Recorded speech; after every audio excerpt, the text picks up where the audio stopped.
कल शाम को चौक में 2-4 ज़रूरी चीज़ें खरीदने गया था। पंजाबी मेवा फरोशों की दुकानें रास्ते में ही पड़ती हैं।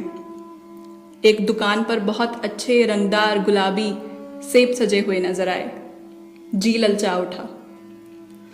आजकल शिक्षित समाज में विटामिन और प्रोटीन के शब्दों में विचार करने की प्रवृत्ति हो गई है।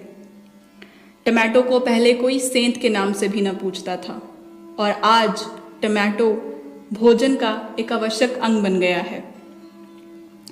गाजर भी पहले गरीबों के पेट भरने की चीज़ थी। अमीर तो केवल उसका हलवा ही खाते थे, मगर अब पता चला है कि गाजर में भी विटामिन है। इसीलिए गाजर को भी मेज़ों पर स्थान मिलने लगा है। और सेब के विषय में तो ये कहा जाने लगा है कि एक सेब अगर आप रोज़ खाएं तो आपको डॉक्टर की ज़रूरत नहीं पड़ेगी। डॉक्टर से बचने के लिए हम नीम कोड़ी तक खाने के लिए तैयार हैं। सेब तो रस और स्वाद में अगर आम से बढ़कर नहीं है तो घटकर नहीं है। हाँ, बनारस के लंगड़े, लखनऊ के दशहरी, बम्बई के अल्फा सोकी की बात थोड़ी दूसरी है। उसके टक्कर का फल तो संसार में दूसरा नहीं है, मगर उसमें विटामिन और प्रोटीन है या नहीं, और अगर है तो काफ़ी है या नहीं, इसकी कोई मालूमात अब तक चल नहीं पाई है। सेब को यह व्यवस्था मिल चुकी है। अब वह केवल स्वाद की चीज़ नहीं है, उसमें गुण भी है। हमने दुकानदार से मोल भाव किया और आधा सेर सेब मांग लिए। दुकानदार ने कहा, बाबूजी बड़े मज़ेदार सेब आए हैं, खास कश्मीर से, आप ले जाएं, खाकर तबीयत खुश हो जाएगी। मैंने रुमाल निकालकर उसे देते हुए कहा, चुन चुन कर रखना। दुकानदार ने तराजू उठाई और अपने नौकर से बोला, आधा सेर कश्मीरी सेब निकालना, चुनकर लाना। नौकर 4 सेब ले आया।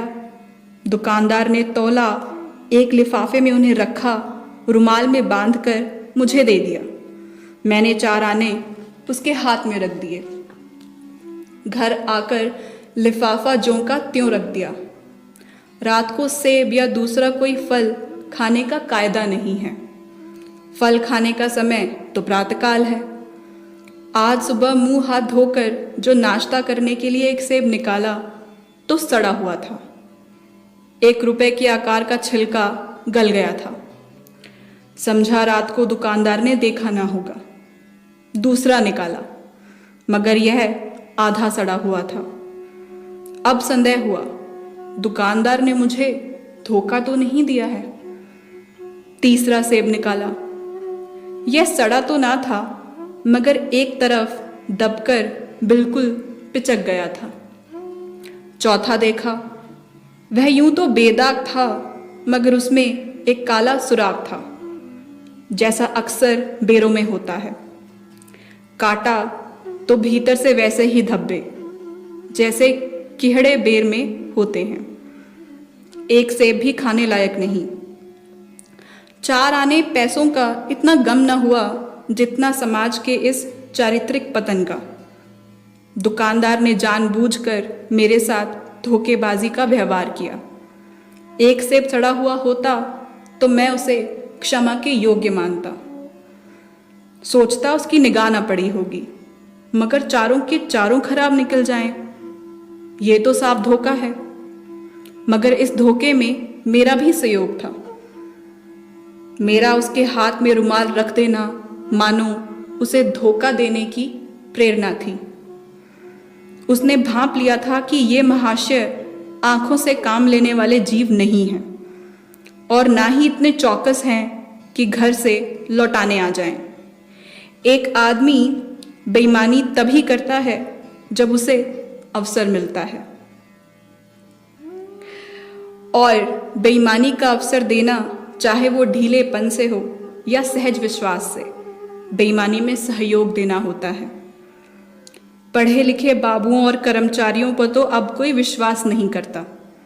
किसी थाने या कचहरी या म्यूनसिपालिटी में चले जाइए, आपकी ऐसी दुर्गति होगी कि आप बड़ी से बड़ी हानि उठाकर भी उधर ना जाएंगे। व्यापारियों की साख अभी तक बनी हुई है।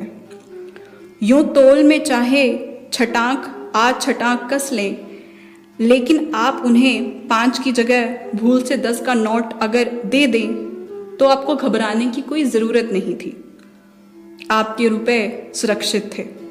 मुझे याद है एक बार मैंने मुहर्रम के मेले में एक खोंचे वाले से एक पैसे की रेवड़ियाँ ली थी और पैसे की जगह अठन्नी दे आया था।